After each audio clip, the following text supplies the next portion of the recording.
Hello बच्चा party, नमस्कार सभी को। आज का हमारा टॉपिक है लाइट। देखो, अगर मैं लाइट की बात करूं तो मोस्टली अगर हम दिन में होते हैं तो हमें नेचुरल लाइट मिलती है, जिसे हम सनलाइट के नाम से जानते हैं। और जब रात का टाइम होता है तो हमें आर्टिफिशियल लाइट मिलती है। आर्टिफिशियल लाइट जैसे CFL से जो लाइट आ रही है वो आर्टिफिशियल है, जैसे बल्ब से जो लाइट आ रही है वो आर्टिफिशियल है, जैसे टॉर्च से लाइट आ रही है वो आर्टिफिशियल है। आर्टिफिशियल का मतलब होता है मैन मेड, जो हमने खुद ने बनाया है, जो मनुष्य ने बनाया है, उसको हम आर्टिफिशियल बोलते हैं। ठीक है, तो आखिरकार ये जो लाइट है डिफरेंट डिफरेंट सोर्सेज से आ रही है, वो है क्या और उसकी डेफिनेशन क्या है, उसको डिफाइंड कैसे करेंगे। तो बेसिकली हम ये बोलते हैं कि light is the form of energy. Light जो है वो एक एनर्जी का ही रूप है, एनर्जी की फॉर्म है। और ऐसा भी बोला जाता है कि light is a electromagnetic radiation. Electromagnetic radiation है और जो क्या करती है, हमें ऑब्जेक्ट्स को दिखाती है। Light is electromagnetic radiation which help to see the object. Simple definition है, इसी को हम लिख लेते हैं। Light is electromagnetic radiation. Light is a electromagnetic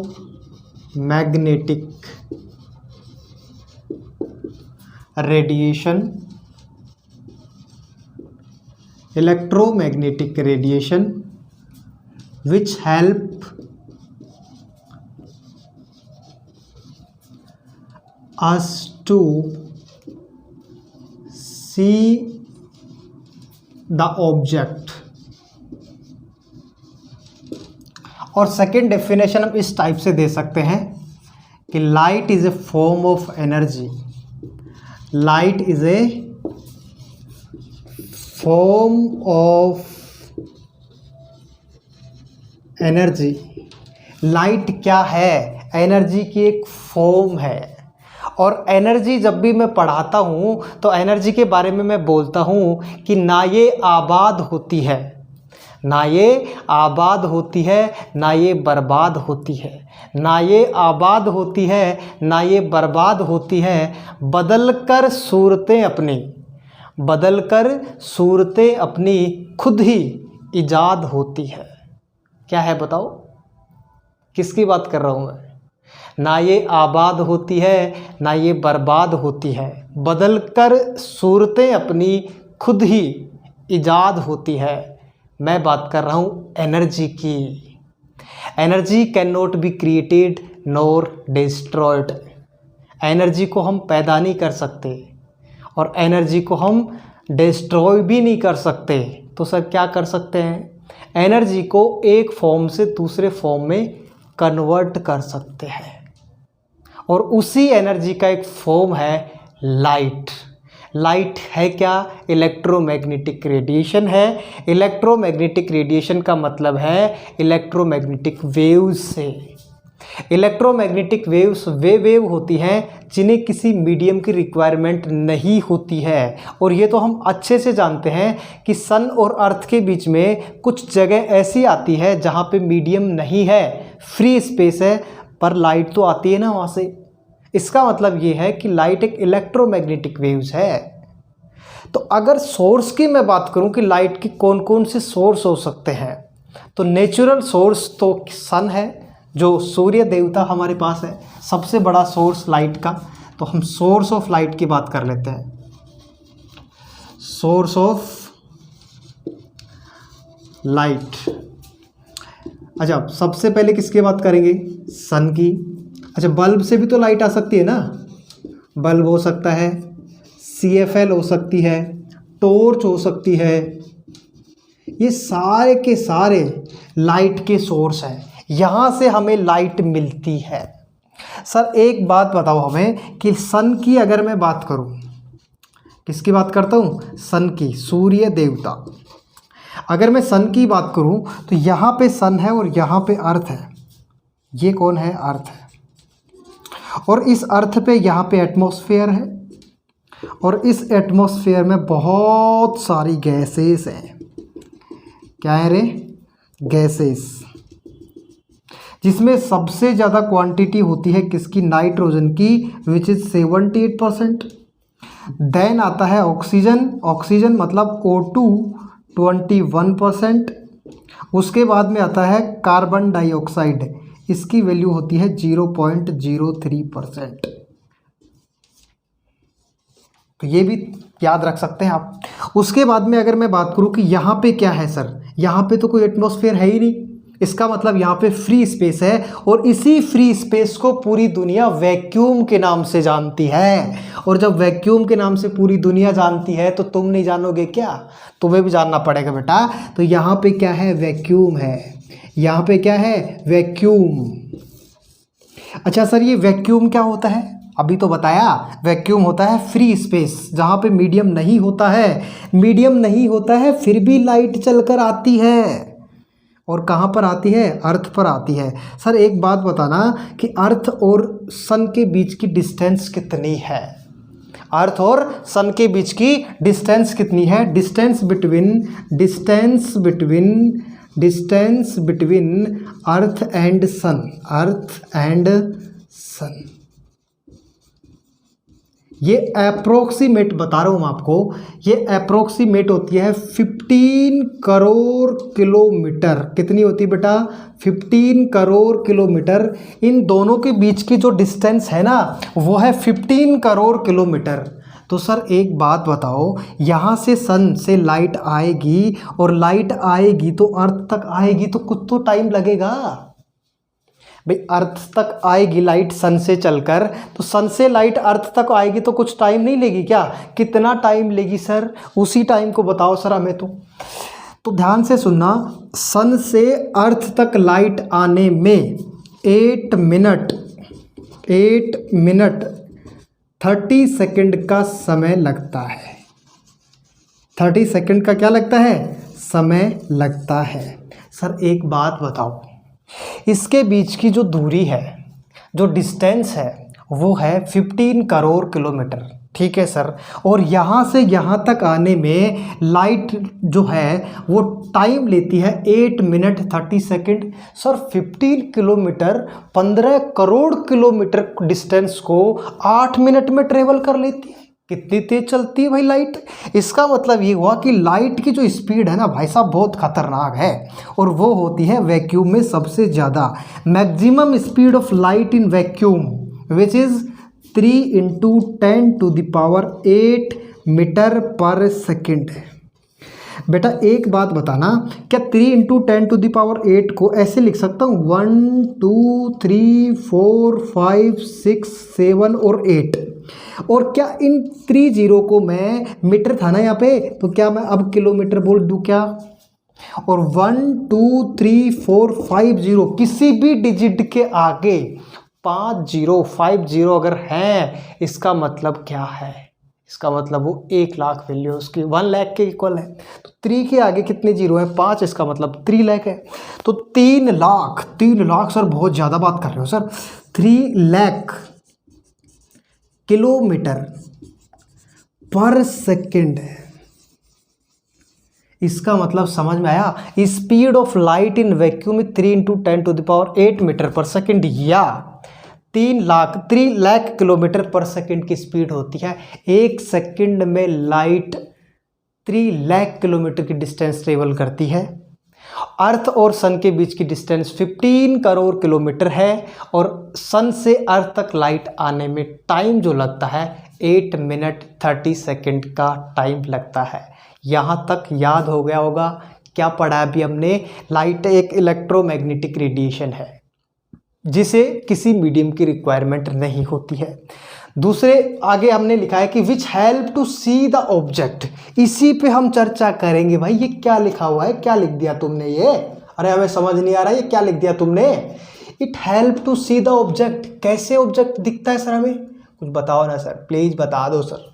देखो अब ध्यान से, अगर मैं आगे की बात करूँ कि किसी भी ऑब्जेक्ट को अपने को देखना है तो क्या करें भैया, लाइट की ज़रूरत पड़ेगी अपने को। अरे लाइट की ज़रूरत पड़ेगी कि नहीं पड़ेगी, पड़ेगी ना सर। अब देखो ध्यान से, मान लो ये है सूर्य देवता। कौन से देवता हैं बेटा, सूर्य देवता, sun. Okay sir, okay sir, bye. अच्छा यहाँ पे सर है ना, यहाँ पे कौन है सर? ये है, कौन है ये? गैस करो। नहीं करोगे?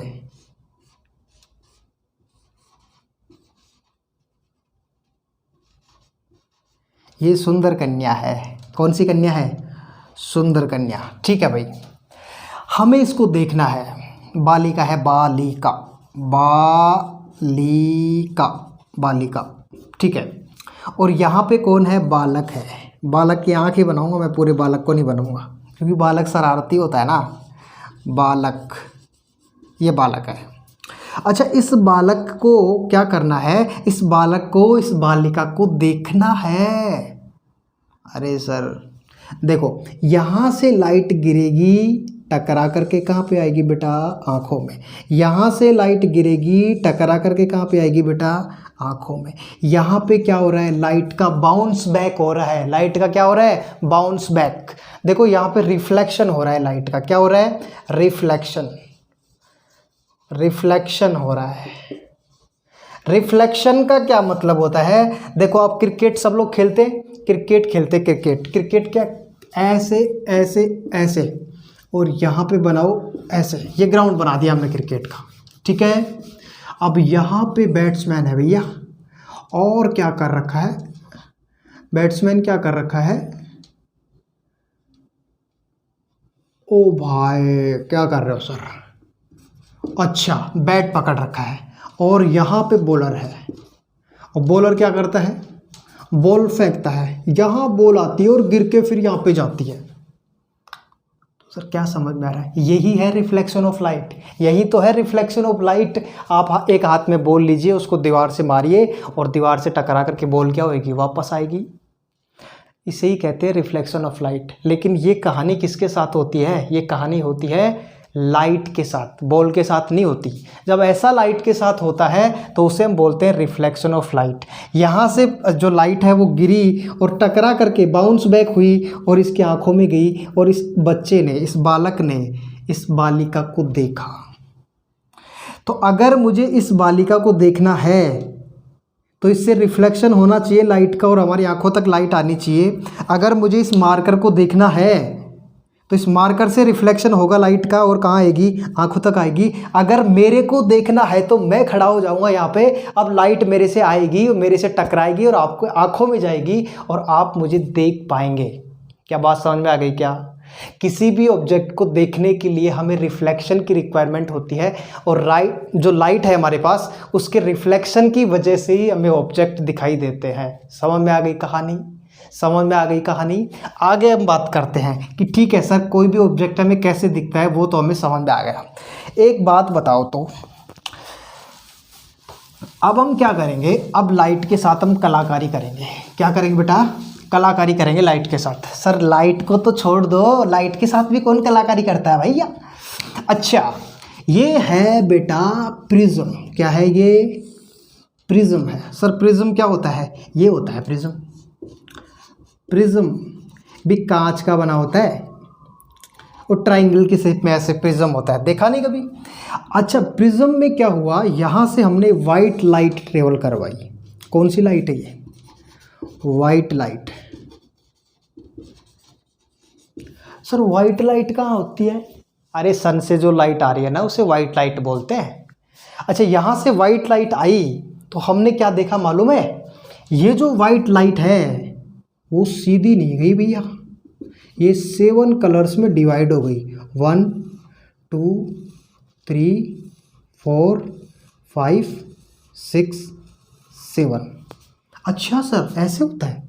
1 2 3 4 5 6 और 7। अच्छा, ऐसे होता है क्या सर? ये नीचे का जो कलर है वो वॉयलेट है, और ऊपर का जो कलर है वो रेड है। इसे क्या बोलते हैं सर? इसको ऐसे याद करते हैं विबग्योर के नाम से। विबग्योर।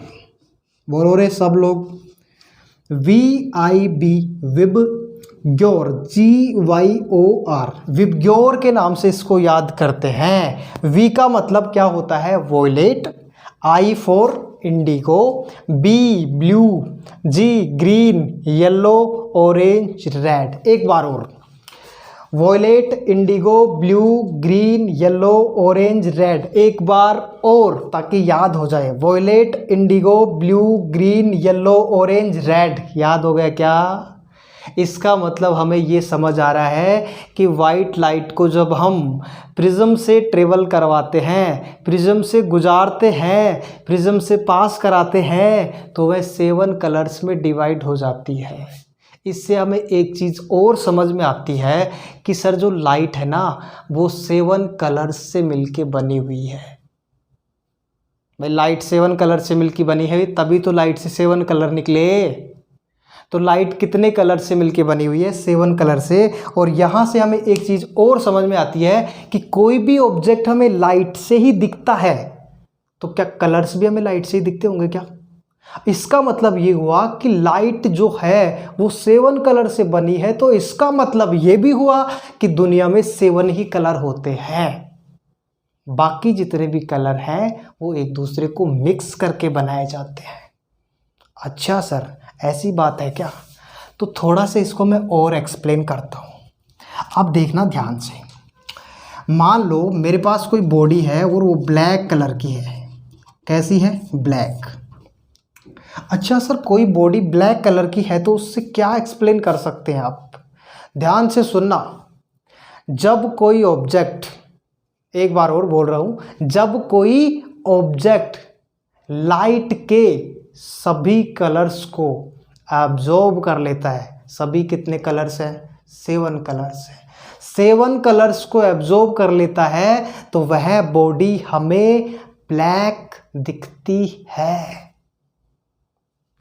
ठीक है, तो इसमें हम क्या लिख सकते हैं कि सभी कलर्स, ऑल कलर्स एब्जॉर्ब हो जाते हैं। ऑल कलर क्या हो जाते हैं? एब्जॉर्ब हो जाते हैं। सर ठीक है, हमने मान लिया कि ब्लैक जो बॉडी होती है, अरे कौन सी बॉडी होती है? ब्लैक बॉडी होती है सर। ब्लैक कलर हमें दिखाई कब देता है? जब लाइट उस ऑब्जेक्ट पर गिरती है, और गिरते ही निकलती नहीं है बेटा, पूरी की पूरी लाइट को एब्जॉर्ब कर लेता है, अवशोषित कर लेता है, एब्जॉर्ब कर लेता है, अपने अंदर खींच लेता है, तो वह ऑब्जेक्ट हमें ब्लैक दिखाई देता है। अच्छा सर, ये बात है। अच्छा सर, ये बात बताओ, वाइट भी तो दिखता है कुछ कुछ ऑब्जेक्ट हमें। हाँ बेटा, वाइट भी दिखता है। तो अगर हम वाइट की बात करें तो बिल्कुल इसके उल्टा, कि अगर कोई ऑब्जेक्ट लाइट के सभी कलर्स को रिफ्लेक्ट कर दे तो वह ऑब्जेक्ट हमें वाइट दिखता है। अच्छा सर, काले वाला क्या कर रहा था? कालवा क्या कर रहा था? कालवा कर रहा था भैया सभी कलर्स को एब्जॉर्ब। और वाइटवा क्या कर रहा है भैया? वाइटवा कर रहा है सभी कलर्स को रिफ्लेक्ट। अच्छा सर, ये तो बात हमें समझ में आ गई। All colours are reflect, all colours are reflect. अच्छा सर, एक बात तो बताओ सर हमें कि जो लाल रंग होता है, रेड कलर कैसे दिखाई देता है सर? ये बताना जरा। बेटा अब सुनो ध्यान से। वाइट कलर को और ब्लैक कलर को तो छोड़ दो, तो क्योंकि ये तो हमने पढ़ लिया। अब जितने भी कलर बचे हैं, कितने कलर बचे हैं? अरे कितने कलर बचे हैं? 5 कलर बचे हैं ना। वो कैसे दिखाई देते हैं? वो हमें दिखाई देते हैं जैसे रेड कलर अपने को देखना है, कोई ऑब्जेक्ट रेड कलर का दिखाई दे रहा है, कोई ऑब्जेक्ट रेड कलर का दिखाई दे रहा है, इसका मतलब ये है कि रेड कलर का रिफ्लेक्शन हो रहा है। रेड कलर तो रिफ्लेक्ट होके आंखों तक आ रही है, और बाकी जितने भी कलर्स हैं वो क्या हो गए? एब्जॉर्ब हो गए। क्या हो गए? एब्जॉर्ब हो गए। एब्जॉर्ब हो गए किसमें? ऑब्जेक्ट में। तो अगर कि ये कोई ऑब्जेक्ट है, ये मान लो रेड कलर का दिखेगा, इसका मतलब क्या है कि इस पे लाइट गिरेगी तो बाकी जितने भी कलर्स हैं वो सारे के सारे कलर्स तो एब्जॉर्ब हो जाएंगे, लेकिन रेड कलर एब्जॉर्ब नहीं होगा, वही रिफ्लेक्ट होगा और वही हमारी आंखों तक जाएगा। और कुछ टाइम पहले हमने पढ़ा है कि जो हमारी आंखों तक आता है वही हमें दिखता है, तो वस्तु ऑब्जेक्ट हमें रेड दिखाई देगी। अच्छा सर येलो बताना तो ज़रा। अरे मैं क्या बताऊंगा, अब तो तुम ही बता दोगे कि सर कोई भी ऑब्जेक्ट है येलो कलर को तो रिफ्लेक्ट कर देता है और बाकी कलर्स को एब्जॉर्ब कर लेता है, तो येलो दिखाई देता है। सर वॉयलेट बताना तो। अरे बेटा वॉयलेट कलर को तो क्या करेगा ऑब्जेक्ट, रिफ्लेक्ट करेगा और बाकी कलर्स को एब्जॉर्ब कर लेगा, तो वॉयलेट दिख जाएगा। क्या परेशानी है भैया।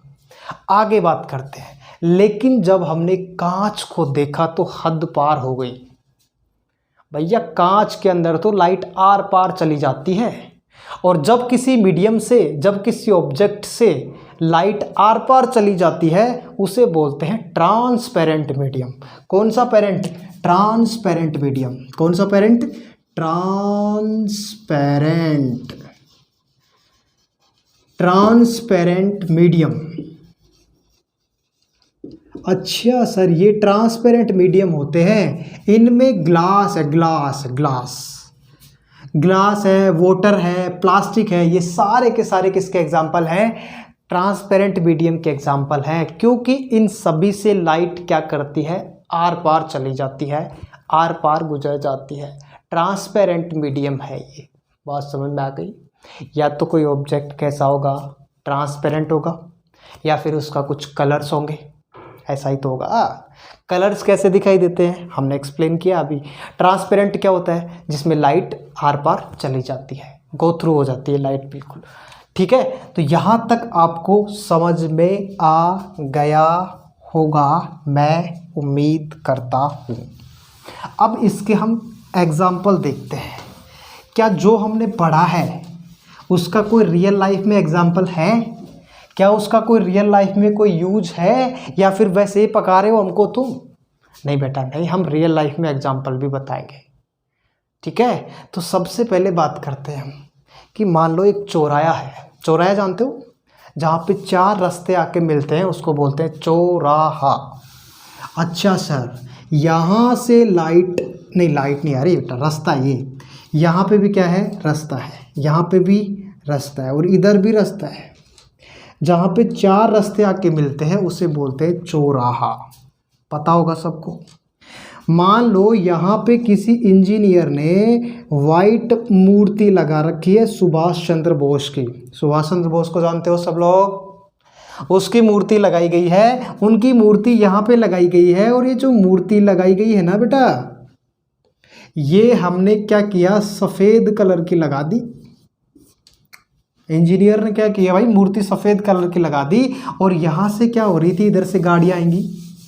अच्छा सर यहाँ से गाड़ियाँ आएंगी क्या? हमें तो मालूम ही नहीं था सर। अच्छा यहाँ से जब गाड़ियाँ आएंगी तो क्या होगा? अच्छा पहले गाड़ी बनाने दो बरे।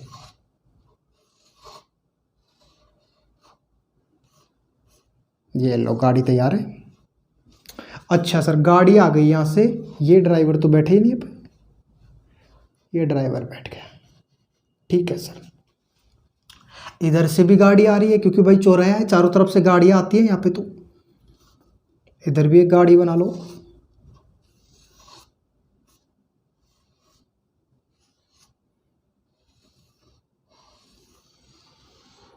अच्छा ये कौन सी गाड़ी है सर?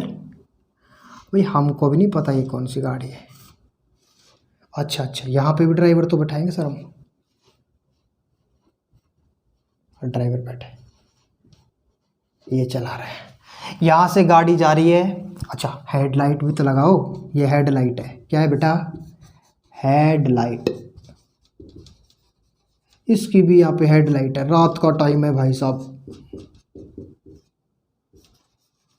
हेडलाइट। हुआ क्या? ध्यान सुनना। यहाँ से लाइट जाएगी और ये जो मूर्ति बनी हुई है ना, ये कौन सी मूर्ति है? वाइट है सर।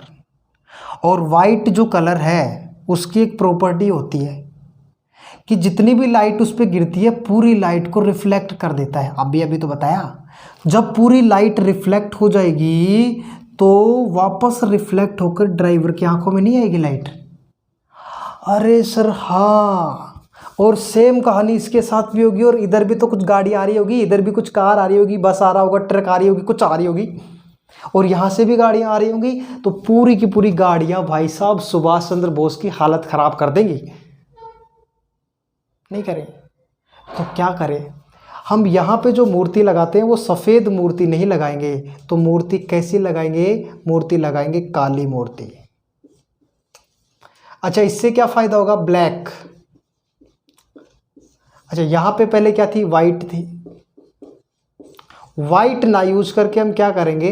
ब्लैक लगाएंगे, ब्लैक मूर्ति लगा देंगे भैया। उससे क्या होगा भैया? जब यहाँ से लाइट गिरेगी तो ब्लैक कलर की एक प्रॉपर्टी होती है कि वो जितनी भी लाइट गिरती है उस पूरी की पूरी लाइट को एब्जॉर्ब कर लेती है। अच्छी बात है सर। जब ये एब्जॉर्ब हो जाती है पूरी लाइट तो कोई भी लाइट का रिफ्लेक्शन होगा ही नहीं, और जब लाइट का रिफ्लेक्शन होगा ही नहीं तो ड्राइवर की आंखों में लाइट आएगी नहीं, और जब ड्राइवर की आंखों में लाइट आएगी नहीं तो ड्राइवर को क्लियर रास्ता दिखेगा और गाड़ी ड्राइवर पास करके ले जाएगा आगे। तो कोई प्रॉब्लम है? नहीं है। प्रॉब्लम कब है? जब हमने सफ़ेद या वाइट मूर्ति लगाई थी। बात समझ में आ गई? तो कभी भी गौर करना, चौराहे वगैरह पे, बड़े बड़ी जगह पे चौराहा होता है, वहाँ पे बड़े बड़े लोगों की मूर्तियाँ लगाई जाती है, वो हमेशा ब्लैक कलर की होती है, वाइट कलर की नहीं होती है। और कभी तुम्हें काम दिया जाए तो ऐसी जगह वाइट कलर की मूर्ति मत लगाना, है ना? बात समझ में आ गई अब तो? अच्छा सर, ये तो हमें समझ में आ गया। ये रियल लाइफ का ही तो एग्जाम्पल है। उसके बाद में हम बात करते हैं आगे कि एक बात बताओ मुझे, क्या हमें गर्मियों में सफ़ेद कपड़े पहनने चाहिए क्या? हाँ सर, ये तो अच्छी बात है सर, क्योंकि हम क्या चाहते हैं कि गर्मियों में हमारी पे लाइट गिर रही है वो पूरी की पूरी रिफ्लेक्ट हो जाए, हमें गर्मी कम लगेगी फिर। तो इसीलिए हमें गर्मियों में वाइट क्लॉथ यूज़ करने चाहिए, सफ़ेद कपड़े पहनने चाहिए। लेकिन सर्दियों में काले कपड़े पहनने चाहिए, ब्लैक क्लॉथ हमें यूज़ करने चाहिए, क्योंकि गर्मियों में हम क्या चाहते हैं कि हमें ठंड ना लगे, सर्दियों में हम क्या चाहते हैं कि हमें ठंड ना लगे। तो ठंड नहीं लगेगी। कब नहीं लगेगी ठंड? जब लाइट एब्जॉर्ब हो जाएगी अंदर। तो लाइट एब्जॉर्ब होगी तो इसकी ये प्रॉपर्टी किसके पास होती है? ये प्रॉपर्टी होती है ब्लैक कलर के पास।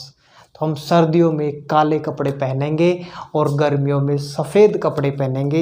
ये लाइट का एक इंट्रोडक्शन था। इसमें हमने क्या पढ़ा है कि लाइट एक इलेक्ट्रोमैग्नेटिक रेडिएशन के फॉर्म में ट्रेवल करती है, एनर्जी का एक फॉर्म है, और हमें किसी भी ऑब्जेक्ट को दिखाने में हेल्प करती है, खुद नहीं दिखती है। देखा है कभी रोड पे लाइट चल रही है काले कपड़े पहन के? नहीं ना। तो हमें लाइट ऑब्जेक्ट्स को दिखाती है, हेल्प करती है हमारी, ना कि खुद दिखती है। और इसी टाइप से लाइट के बारे में हमने पूरी स्टडी की है। आगे अगर हम बात करें कि इलेक्ट्रोमैग्नेटिक वेव्स क्या होती है, तो इलेक्ट्रोमैग्नेटिक वेव्स वे वेव्स होती हैं जिन्हें मीडियम की रिक्वायरमेंट नहीं होती है। और हमने देखा कि सन और अर्थ के बीच में मीडियम ना होते हुए भी लाइट अर्थ तक आ रही है, इसका मतलब लाइट को भी मीडियम की रिक्वायरमेंट नहीं है। इसका मतलब लाइट एक इलेक्ट्रोमैग्नेटिक वेव्स है। बात समझ में आ गई? ठीक है, आज के लिए हम यहीं पे अपना वीडियो समाप्त करते हैं। कल हम फिर मिलेंगे। Thank you. जय हिंद।